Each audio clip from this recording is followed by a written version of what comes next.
नमस्कार दोस्तों, स्वागत है आपका हमारे official YouTube channel GS by Neeraj sir में। कैसे हैं आप सब? मैं आशा करता हूं स्वस्थ होंगे, मस्त होंगे और आप सभी लोग अपनी तैयारी में पूरी ईमानदारी के साथ व्यस्त होंगे। तैयारी आप सब TGT आर्ट की कर रहे हैं तो आप इसकी तैयारी में व्यस्त हैं, मैं ऐसा मान के चल रहा हूँ। व्यस्त रहिएगा मित्रों। आज दशहरा है, आप सभी को विजयदशमी पर्व की बहुत बहुत शुभकामनाएं। अपने अंदर के अहंकार रूपी रावण को मारिए और सहजता रूपी राम को स्वीकार करिए। हमारी यही कामना रहेगी। आप लोग अपने लक्ष्य को प्राप्त करें, ईमानदारी के साथ काम करें और लोगों के अंदर समाज को जोड़ने वाली भावना बढ़ाने का प्रयास करें। मित्रों, आज की जो क्लास है इसमें कुछ खास नाम पढ़ेंगे, जैसे सांखो चौधरी हैं, मीरा मुखर्जी का नाम है, सोमनाथ होर हैं, पूछ लिए जाते हैं, महेंद्र पांड्या भी पूछे जाते हैं। तो इनको पढ़ने का प्रयास है, हमें उम्मीद है आप लोगों को समझ में आएगा। जैसे स्क्रीन पे पहला नाम सांखो चौधरी का लिखा मिल रहा है। 1916 और 2005 इनका कार्यकाल रहा है। सांखो चौधरी को पूछा जाता है किस रूप में ख्याति लब्ध हैं, किस रूप में प्रसिद्ध हैं। तो मित्रों, एक प्रख्यात मूर्तिकार के रूप में जाने जाते हैं। सांखो चौधरी का जो जन्म है कब और कहाँ हुआ था मित्रों, तो आप जानते हैं कि 25 फरवरी 1916 को शांथाल परगना बिहार में जो है इसका जन्म हुआ था। सांखो चौधरी ने 1939 में कला में जो है BA कहाँ से किया, तो कला में BA करने का जो काम रहा सांखो चौधरी का वो शांति निकेतन के वीरभूमि से रहा है। पूछा जाए जन्म कहाँ हुआ, बिहार याद रखना, पता चले आप बंगाल लगा के आ जाओ। सांखो चौधरी बिहार। सांखो चौधरी के गुरुजी कौन होते हैं मित्रों, तो मूर्तिकला में ये शिक्षा ग्रहण करेंगे, रामकिंकर वैद्य इनके जो है कला गुरु बनेंगे, याद रखना है। और आगे बढ़ते हैं, अगला क्वेश्चन आता है। अगला पॉइंट दिया गया, वर्ष 1945 ईस्वी में रामकिंकर के साथ युद्ध स्मारक प्रतिमा में उनकी सहायता के लिए नेपाल गए। तो मित्रों, रामकिंकर के साथ युद्ध स्मारक प्रतिमा बनाने के लिए नेपाल में उनकी सहायता के लिए सांखो चौधरी गए। कौन गए? सांखो चौधरी, यानी अपने परम चेले को ले गए। सन 1980 ईस्वी में तंजानिया के दार इस सलाम विश्वविद्यालय में प्रोफेसर के रूप में नियुक्ति हुई। तो मित्रों, 1980 में दार इस सलाम विश्वविद्यालय तंजानिया में एज अ प्रोफेसर के रूप में सांखो चौधरी ने अपनी सेवाएं दी हैं, ये भी बात याद रखना। सांखो चौधरी को पद्मश्री से कब सम्मानित किया गया मित्रों, तो सांखो चौधरी को भारत सरकार ने चौथा महत्वपूर्ण सम्मान पद्मश्री दिया, और वो कब दिया, तो 1971 में दिया है। 1971 में ये पुरस्कार दिया गया। और आगे बढ़ते हैं, सांखो चौधरी का माध्यम है मित्रों, तो प्रस्तर माध्यम, लकड़ी माध्यम, धातु पत्र माध्यम और कास्ट मेटल के साथ साथ सीमेंट में भी इन्होंने कार्य किया है। तो सांखो चौधरी ने इन सभी क्षेत्रों पे अच्छे से पकड़ बनाई है, इन सभी माध्यमों में अपना कार्य किए हैं सांखो चौधरी। कि आगे बढ़ें तो थोड़ा सोमनाथ होर के बारे में पढ़ते हैं। सोमनाथ होर का जो टाइम पीरियड है मित्रों 1921 से स्टार्ट होता है और 2006 तक चलता है। सोमनाथ होर किस रूप में प्रसिद्ध है मित्रों, तो ग्राफिक कलाकार के रूप में सोमनाथ होर को जाना जाता है। सोमनाथ होर का जन्म कब और कहाँ हुआ था मित्रों, तो जन्म की बात करें 1921 में चिटगांव में हुआ। चिटगांव वर्तमान समय में आपके बांग्लादेश में है, लेकिन जब इनका जन्म हुआ था उसके 50 साल बाद जो है बांग्लादेश का उदय हुआ है, आप जानते हैं। जन्म इनका 1921 में हुआ था। कहाँ पे हुआ? चिटगांव बांग्लादेश में हुआ। एक दृश्य आपको दिखाते हैं, बहुत बढ़िया दृश्य है। सोमनाथ होर की रचना है जख्म, कई बार पूछी गई है, परीक्षाओं में आपसे छप जाता है। आप सीधे सीधे क्वेश्चन ही देख लो, चित्र ही देख लो। जख्म वाली रचना है, सोमनाथ होर की है मित्रों, अच्छी रचनाओं में शुमार है। रचना देख लीजिए, फिर आगे बढ़ते हैं। सोमनाथ होर ने कला में डिप्लोमा कहाँ से प्राप्त किया, पूछा जाता है। कलाकार अक्सर कहाँ से पढ़े, तो आपको कहना पड़ता है फला जगह से पढ़े। तो जैसे सोमनाथ होर ने डिप्लोमा लिया कला में, तो government school of arts and craft Kolkata से इन्होंने जो है डिप्लोमा ले लिया है। वही कलकत्ता जो आज का बंगाल में जो राजधानी वाला कलकत्ता है मित्रों, जहाँ दीदी आजकल शासन करती हैं, आप जानते हैं। अगला पॉइंट दिया गया, दिल्ली कॉलेज ऑफ आर्ट्स में ग्राफिक विभागाध्यक्ष तथा MS विश्वविद्यालय बड़ोदरा में कला विभाग में जो है शांति निकेतन के विजिटिंग प्रोफेसर कौन रहे, तो बड़ोदरा में कला भवन में, और उसके साथ साथ दिल्ली कॉलेज ऑफ आर्ट्स में ग्राफिक विभाग में एज अ टीचर के रूप में, विभागाध्यक्ष के रूप में किसने कार्य किया, तो वो काम करने वाले सोमनाथ होर ही हैं। सोमनाथ होर की प्रसिद्धि किस रूप में है, बार बार पूछा जाता है कैसे हैं मित्रों। तो सोमनाथ होर प्रिंट मेकर भी हैं, मूर्तिकार भी हैं, चित्रकार भी हैं और म्यूरलिस्ट भी हैं। आपसे इसमें म्यूरलिस्ट के बारे में ज़्यादा बार क्वेश्चंस पूछा गया है, ये बात आप ज़रूर याद रखना। सोमनाथ होर किस रूप में अधिक पहचाने गए मित्रों। तो सोमनाथ होर जो ज़्यादा पहचाने गए हैं वो आपके छापा चित्रकार के रूप में पहचाने गए, ज़्यादा छापा चित्रकार के रूप में जाने गए हैं। और आगे बढ़ें तो आगे कहा जाता है किसने लास्ट वैक्स प्रोसेस के माध्यम से वियतनाम के व्यवस्थित स्वतंत्रता संग्राम के सेनानियों को तराशा। तो मित्रों ऐसा तराशने का काम सोमनाथ होर का रहा है। मई 1974 से अक्टूबर 1977 तक सोमनाथ होर ने वियतनाम स्वतंत्रता संघर्ष को चिरस्थायी बनाने के इरादे से जिस एक बड़े कांस्य मूर्ति शिल्प की रचना की उसका शीर्षक क्या रखा।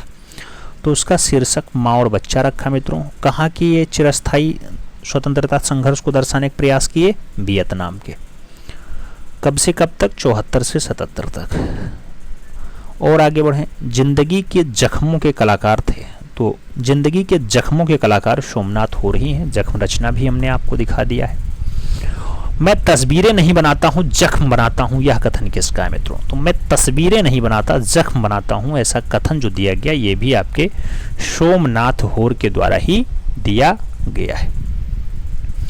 सफेद पर सफेद श्रृंखला के प्रिंट जो है वो किसने तैयार किए। तो सफेद पर सफेद श्रृंखला के जो प्रिंट तैयार होते हैं उसको तैयार करने का काम सोमनाथ होर का ही रहता है। किसका रहता है, सोमनाथ होर का ही रहता है। आगे बढ़ते हैं मित्रों, अगला पॉइंट्स आता है मिथुन कलाकृति किसकी है। मिथुन कलाकृति किसकी है। तो जब मिथुन कलाकृति की बात आती है तो 1976 में फाइनली ये रचना बनाई गई और सोमनाथ होर की ही रचना है। किसकी है, सोमनाथ होर की रचना है। 1985 का कुत्ता एक अद्भुत मूर्ति शिल्प है। कुत्ता एक अद्भुत मूर्ति शिल्प है। इस कुत्ता रचना को 1985 में बनाया गया है। किसने बनाया, सोमनाथ होर के द्वारा बनाया गया, ये बात भी याद रखा। आगे बढ़ें, सोमनाथ होर की अन्य प्रमुख कलाकृतियों की हम बात करते हैं। तो जो अन्य रचनाएं हैं मित्रों उसमें फुटपाथ पर सो रहा बच्चा जो है लिनोकट माध्यम का 1956 का रचना है। ग्रुप मीटिंग की बात होती है, वुड एनग्रेविंग में है, 1953 की रचना है। माँ बच्चा काष्ठीय माध्यम में है, 56 में बनाया गया है। पीठ रचना जो है काष्ठ चित्र है, 1973 का। भूख जो है लिथोग्राफी का है, 1977 का। और चीख जो है वो काष्ठ मूर्ति शिल्प है, 1985 की रचना है। किसने बनाई मित्रों, सोमनाथ होर के द्वारा बनाई गई है। तो रचनाएं आप याद रखिएगा तो रचनाकार भी आपको याद आ जाएंगे, क्योंकि रचनाकार इंपॉर्टेंट होते हैं। कई बार उनकी रचना पूछ ली जाती है, कई बार उनके पुस्तक पूछ लिए जाते हैं, कई बार उनकी शिक्षा पूछ ली जाती है, कई बार उनके गुरुजी पूछ लिए जाते हैं। तो ये सब याद रखना। मीरा मुखर्जी की बात करते हैं। अगला नाम मीरा मुखर्जी, 1923 से 1998 तक इनका टाइम पीरियड रहा है। मीरा मुखर्जी किस रूप में प्रसिद्ध, तो मूर्तिकार के रूप में। मीरा मुखर्जी का जन्म कब और कहाँ हुआ था मित्रों, 1923 में कोलकाता में हुआ। मीरा मुखर्जी के अभिभावक थे द्विजेंद्र मोहन मुखर्जी और वीना पानी देवी। मित्रों ये मीरा मुखर्जी के अभिभावक के रूप में कार्य किए। आगे बढ़ते हैं, मीरा मुखर्जी का एक बढ़िया दृश्य आपको दिखाते हैं, बांसुरी बजाने वाला। रचना पहले अच्छे से देख लो, मीरा मुखर्जी ने बनाया है, बांसुरी बजाने वाला ये रचना है, देख लो अच्छे से, फिर आगे बढ़ते हैं। वर्ष 1941 ईस्वी तक अवनींद्रनाथ टैगोर की Indian society of oriental art में आरंभिक कला शिक्षा प्राप्त किया, तो मीरा मुखर्जी ने प्राप्त किया। 47 में यानी 1947 में मीरा मुखर्जी ने ग्राफिक कला और मूर्ति कला में डिप्लोमा कहाँ से लिया मित्रों, तो दिल्ली पॉलिटेक्निक से ग्राफिक कला में डिप्लोमा प्राप्त करते हैं।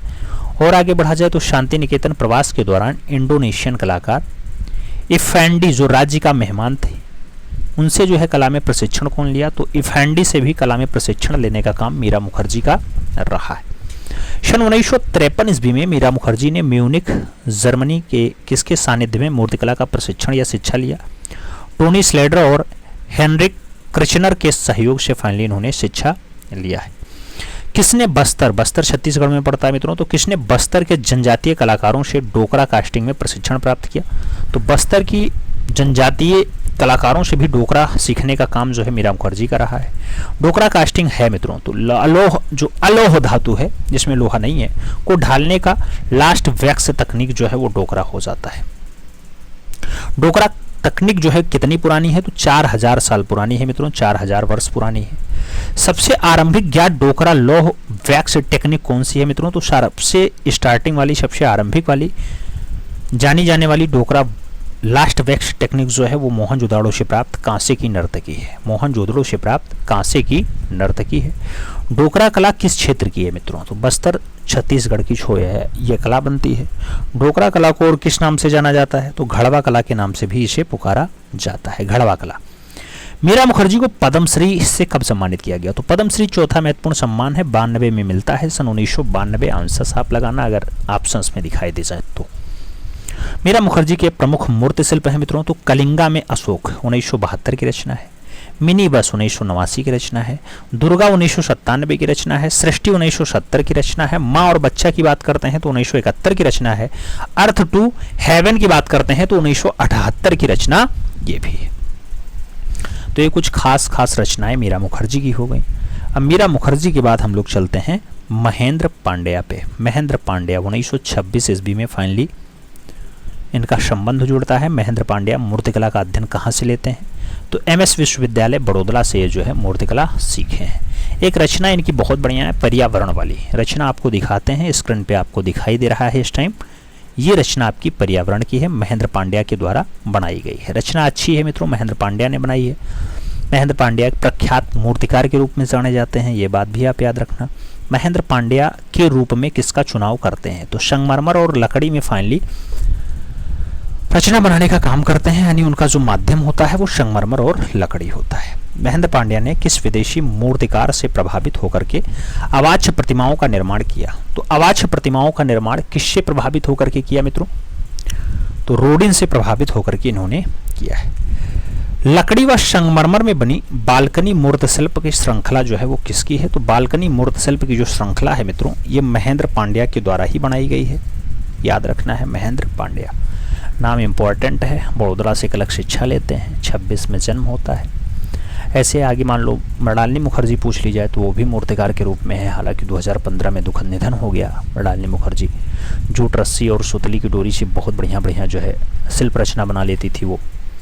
राम विश्वतार हैं स्टैचू ऑफ यूनिटी वाले, जन्म उनका 19 फरवरी 1925 के आसपास होता है, महाराष्ट्र के धूलिया में गोंदूर गांव होता है, वहीं पे उनका जन्म होता है। ऐसे अवतार सिंह पवार हैं मूर्तिकार के रूप में, वो भी जाने जाते हैं। नाम बहुत सारे हैं, राघव कनेरिया हैं मूर्तिकार हैं, बहुत बढ़िया मूर्तिकार हैं मित्रों, आप जानते हैं। डिप्लोमा वो एमएस विश्वविद्यालय बड़ौदा से लेते हैं राघव कनेरिया जी। नागजी पटेल भी बहुत बढ़िया मूर्तिकार हैं। पूछा जाता है कर्बिंग या उत्कीर्णन के लिए कौन जाना जाता है, तो नागजी पटेल जाने जाते हैं। तो ये सब नाम है कुछ खास मूर्तिकारों के, उम्मीद है समझ में आए होंगे। बाकी एक विस्तृत श्रृंखला चलाने का प्रयास रहेगा जिसमें लगभग 100-150 कलाकारों को एक साथ पढ़ा दिया जाए। तो एक महा मैराथन क्लास करवाने का प्रयास है, बहुत जल्द आपको मिलने वाला है। और कल संडे है तो कल एक महा मैराथन क्लास करवाते हैं, कुछ 100, 200, 500 क्वेश्चंस का, ठीक है। मिलते हैं क्षण में, तब तक के लिए दिल से सैल्यूट, जय हिंद।